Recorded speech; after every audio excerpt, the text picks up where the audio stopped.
ce geste de toi viendra mon secours. Viens semer dans mon âme le grain de l'amour. Je traverse un désert et je meurs de soif. Montre-moi le mystère qui garde la foi. Bonjour, bienvenue à votre émission La Victoire de l'amour en ce vendredi 27 septembre. J'espère que vous allez bien. On rejoint tout de suite pour sa chronique Claire Jacques et à l'homélie, ce sera l'abbé Emmanuel Zépinot.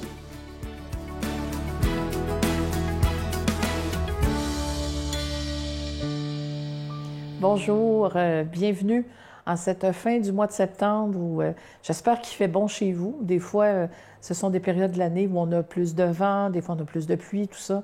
En tout cas, j'espère qu'il fait bon chez vous.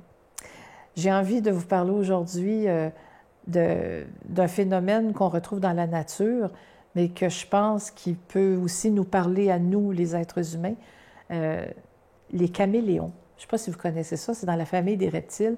Ce sont des animaux qui changent de couleur de peau selon l'environnement où ils se trouvent. Par exemple, le caméléon qui se trouve dans un arbre va peut-être changer de couleur pour ressembler à une feuille, se fondre dans le feuillage pour échapper à ses prédateurs. Les pieuvres font la même chose dans le fond des océans. Quand un prédateur s'en vient, ils vont prendre soudainement la couleur du corail qui les environne et puis, ni vu ni connu, le prédateur passe, la pieuvre continue sa vie.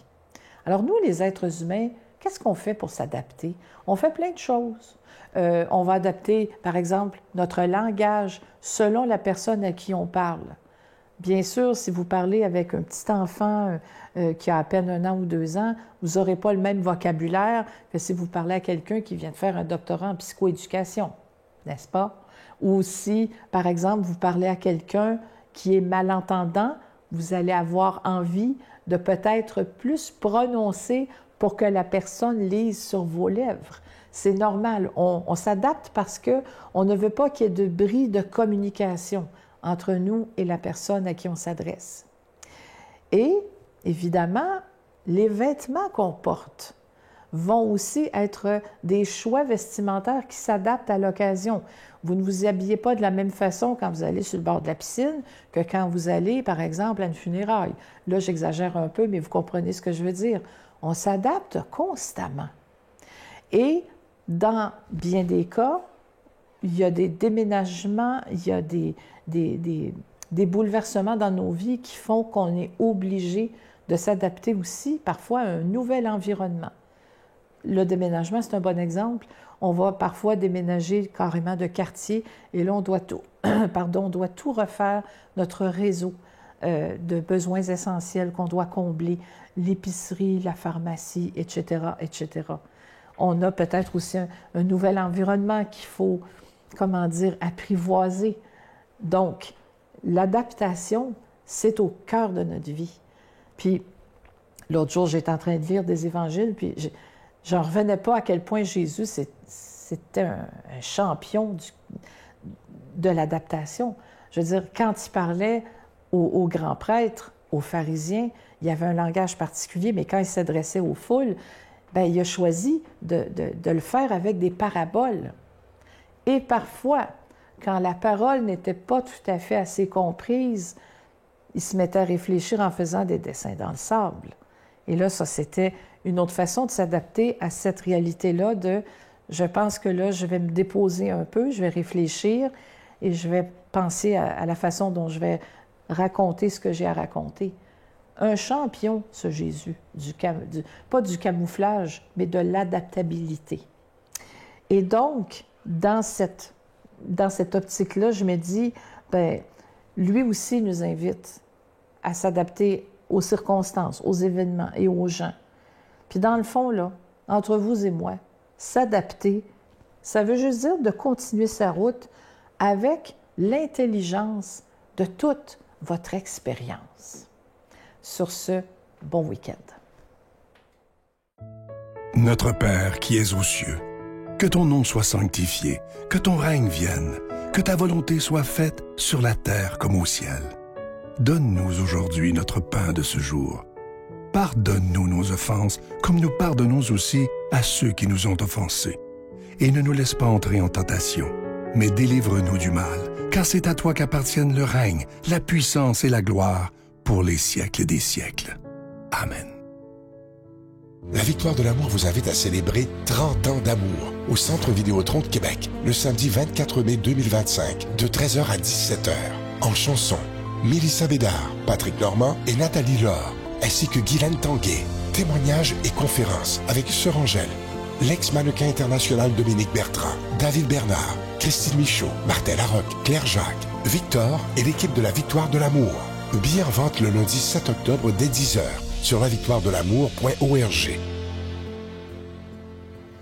Encore une fois, je suis très heureux de vous présenter ce magnifique cadeau du mois. Vous savez qu'on a fêté la fête de la Croix glorieuse il y a quelques semaines et on a décidé de vous offrir pour le mois de septembre cette belle croix qui est en cristal tchèque. Ça vient avec la chaîne qui est en acier inoxydable, donc elle ne ternira jamais. Ce bijou, il est déjà béni. Il y a toujours de disponible le très, très bon livre de notre ami qu'on voit maintenant le dimanche aussi, Martin Larocque, qui s'intitule « À tous les victorieux, les victorieuses et ceux qui doutent encore ». C'est bien écrit, facile à lire. Et ce que j'aime de ce livre-là, c'est qu'on peut l'ouvrir n'importe où et il y a un beau message qui nous fait du bien pour la journée. Et évidemment, cette belle carte de Jésus qui est en acier inoxydable, où il est avec le beau visage de Jésus, où il est écrit « Ne crains rien, car je suis avec toi ». Vous pourrez recevoir ces cadeaux avec un don de 25 $. Si vous voulez 2 cadeaux, c'est avec un don de 40 $ et vous recevrez un reçu pour fin d'impôt. Je vous donne l'adresse. La Victoire de l'amour, case postale 120, succursale Boucherville à Boucherville, le J4B 5E6, je vous la redonne. La Victoire de l'amour, case postale 120, succursale Boucherville à Boucherville, le J4B 5E6. Également par téléphone, par carte de crédit du lundi au jeudi de 8h à 17h dans le 514-523-4433, 523-4433 ou sans frais le 1-888-811-9291, 1-888-811-9291 et aussi sur notre site Internet. Vous savez que c'est une méthode très rapide, sécuritaire et efficace de faire votre don, le www.lavictoiredelamour.org. Je veux prendre le temps aujourd'hui de vous remercier de tout cœur de ce que vous faites pour la Victoire de l'amour. Merci de ne pas seulement être des spectateurs, mais devenir des collaborateurs de la Victoire de l'amour afin qu'on puisse continuer à annoncer l'Évangile pour des dizaines et des dizaines d'années.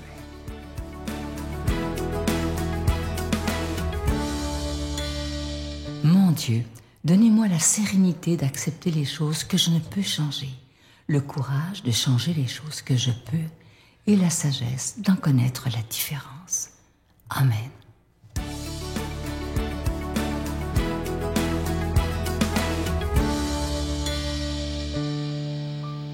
Que l'amour de Dieu soit avec vous. Aujourd'hui, dans l'Évangile, le Seigneur pose des questions.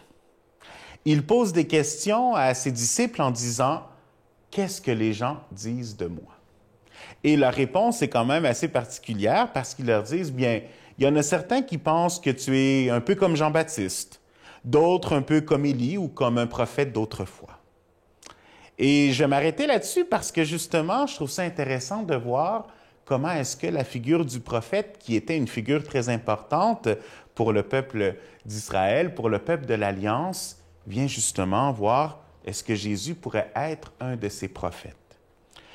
Pour ça, je vais aller chercher le texte de Jérémie, l'appel, la vocation du prophète Jérémie. Alors, on va dans l'Ancien Testament et Jérémie dit que la parole du Seigneur lui fut adressée. Il lui dit, avant même de te façonner dans le sein de ta mère, je te connaissais. Avant que tu viennes au jour, je t'ai consacré. Je fais de toi un prophète pour les nations. Donc, un prophète est quelqu'un qui, depuis le début, depuis même avant sa naissance, est déjà consacré pour une mission particulière. La mission d'annoncer le message de Dieu à son peuple. Et ce, de bien des façons. Parce que justement, il y a des moments où c'est des moments glorieux, et là, le prophète doit un peu aviser que ce soit au roi ou que ce soit au peuple, justement, de ne pas juste se fixer les yeux dans cette gloire du monde, mais surtout dans la gloire des cieux. À d'autres moments, ça va être dans des désespoirs, quand le peuple est au loin de son propre pays, et là, le prophète doit les encourager, leur dire « Retournez vos cœurs » pour pouvoir revenir justement à ce peuple ou à cette terre que le Seigneur nous a donnée. Mais ce qui est sûr, c'est que depuis toujours, le prophète a été choisi. Alors la réponse de Jérémie, il dit « Ah Seigneur mon Dieu, vois donc, je ne sais pas parler, je suis un enfant. » Le Seigneur reprit, « Ne dis pas « Je suis un enfant ». Tu iras vers tous ceux à qui je t'enverrai, tout ce que je t'ordonnerai, tu le diras. » Donc la parole du prophète, vraiment comme un messager de Dieu. Et c'est là où on voit la force de cette parole. Parce que justement, on ne parle pas seulement de paroles humaines ou de paroles qui viennent pour encourager, motiver et dire vraiment tout va bien aller. Non, c'est la parole de Dieu qui vient habiter le prophète et qui lui permet de transmettre justement cette force, cet esprit, ce feu qui vient de Dieu. Le Seigneur continue. Il dit, « Ne les crains pas, car je suis avec toi pour te délivrer. » Puis le Seigneur étendit la main et me toucha la bouche. Il me dit, « Voici, je mets dans ta bouche mes paroles. Vois, aujourd'hui, je te donne autorité sur les nations et les royaumes pour arracher et renverser, pour détruire et démolir, pour bâtir et planter. » Donc finalement, le rôle du prophète dans le peuple d'Israël, ce n'est pas quelque chose de facile. Ce n'est pas tout simplement une partie de joie et de bonheur et de dire, justement, le Seigneur, et voilà, il va tout solutionner. Non, parfois il va devoir détruire, démolir, mais en même temps, il va devoir bâtir et planter. Donc c'est un travail où vraiment, il s'incarne avec le peuple pour pouvoir justement les amener à Dieu. Et puis principalement, comme nous dit un verset dans l'Ancien Testament, les prophètes ont une annonce spécifique. On nous dit qu'il faut que le cœur de pierre soit transformé en cœur de chair. Une image très concrète qu'ils vont porter durant tout l'Ancien Testament. Mais ici, le Seigneur est plus qu'un prophète. Parce que oui, bien qu'il réponde à ces caractéristiques-là, il vient nous donner quelque chose de différent. Parce qu'il n'est pas seulement porteur d'une parole, mais il est la parole lui-même. Dieu qui se fait chair et qui vient parmi nous. Et c'est pourquoi Pierre va répondre, « Pour moi, tu es le Messie de Dieu. » Cette parole et cette présence, ce Dieu qui se fait chair et qui vient, lui, tout transformer, alors que notre cœur puisse prêcher et annoncer ce Dieu qui se fait chair. Et moi, je vous bénis au nom du Père et du Fils et du Saint-Esprit. Je vous salue Marie, pleine de grâce. Le Seigneur est avec vous. Vous êtes bénie entre toutes les femmes, et Jésus, le fruit de vos entrailles, est béni. Sainte Marie, Mère de Dieu, priez pour nous pécheurs, maintenant et à l'heure de notre mort. Amen.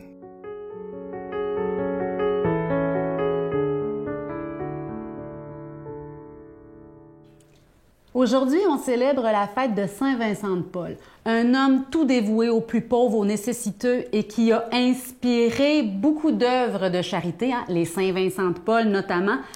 Je veux en profiter pour remercier toutes les personnes qui font du bénévolat, pour aider, à nourrir, à vêtir, à accueillir, à visiter tous ceux qui ont besoin de notre présence, de la chaleur de l'amour, de la bienveillance dans notre monde. Vous faites une différence.